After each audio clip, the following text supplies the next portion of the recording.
Nah, sama halnya sama kasus yang terjadi di negara Prancis. Salah satu warga yang keturunan Nigeria mendapatkan kekerasan oleh pihak kepolisian. Itu di tahun berapa? 2016. 2016. Ya, ada Matorore pada saat itu dia berjalan bersama kakaknya di salah satu kota Paris. Dia diincar oleh pihak kepolisian. Setelah tertangkap, dia dimintai kartu identitasnya. Itu diincar karena apa? Karena satu kasus. Ada sebuah kasus lah ya. Ada sebuah kasus.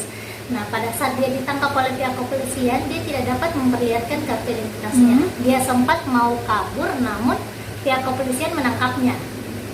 Setelah di mobil kepolisian, dia meninggal. Dan ini pada saat proses dia masuk di dalam mobil kepolisian itu, dia akan diantar ke kantor polisi ya. Iya. Dia akan diantar kantor polisi. Kemudian pada saat itu langsung dia ditemukan Iya, dia tewas ditemukan dalam keadaan meninggal. Okay. Kemudian setelah dalam keadaan meninggal, diadakanlah otopsi oleh pihak keluarga.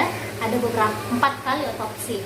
Yang pertama yaitu otopsi resmi dari medis yang dimana hasilnya yaitu kematiannya disebabkan karena gagal jantung. Setelah itu diadakan lagi otopsi pihak independen dari penegakan hukum, keluar yaitu karena sesak nafas yang disebabkan karena adanya kekerasan.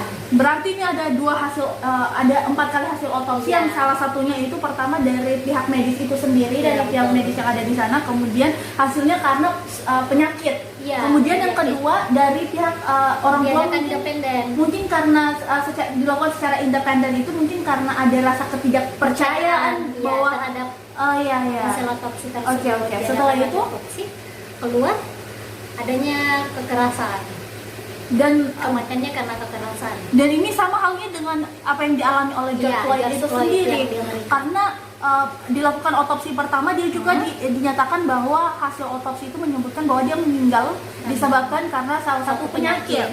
Kemudian karena ada rasa ketidakpercayaan dari orang tuanya itu, dari pihak keluarga itu sendiri, hasil mereka melakukan otopsi independen dan hasilnya itu disebabkan karena sesak nafas.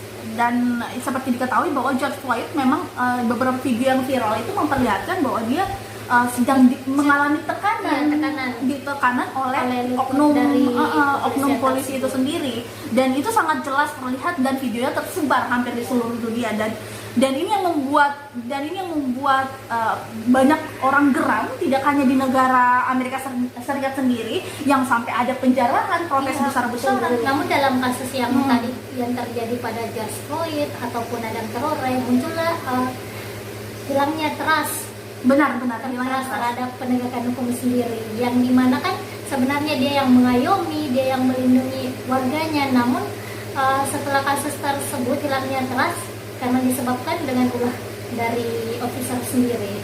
Dan ini juga menjadi poin penting untuk para penegak hukum agar bisa lebih seimbang dalam menangani kasus apapun itu. Non-diskriminasi.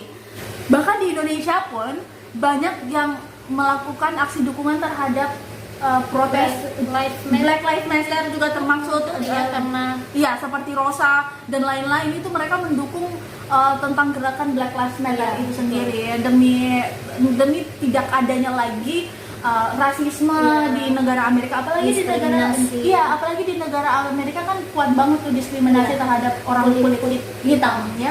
Dan selain itu juga, selain dari kasus belajar dari kasus George Floyd dan juga Adama Traore ini, di Indonesia juga kasus rasisme masih kental dalam ingatan kita. Beberapa waktu lalu aksi rasisme terjadi oleh saudara-saudara kita yang ada di Papua.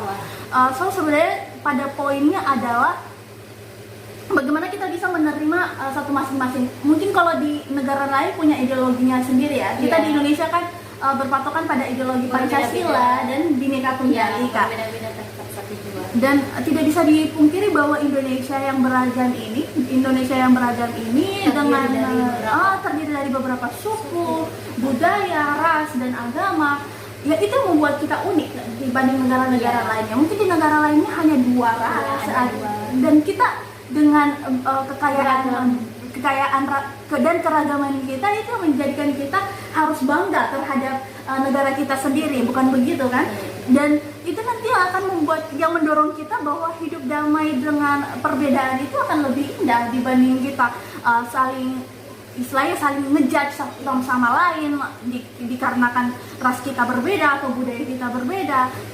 So ini merupakan perbincangan yang sangat menarik sekali. Pokoknya buat teman-teman juga yang sudah menyaksikan tayangan ini, mudah-mudahan bisa mendapat informasi yang lebih rinci atau mencari sumber-sumber lain juga terkait kasus-kasus rasisme. Karena kita harus banyak belajar atas kasus ini. Yang berbicara tentang kasus ini bukan cuma warga atau masyarakat yang ada di sana, tapi public figure di seluruh dunia sampai mendukung gerakan aksi Black Lives Matter. Mereka dalam aksi itu menutup akun Instagramnya untuk sementara waktu sebagai bentuk rasa dukungan terhadap kasus yang terjadi pada George Floyd ini. So terima kasih Bayu telah menyaksikan tayangan ini. Sampai jumpa.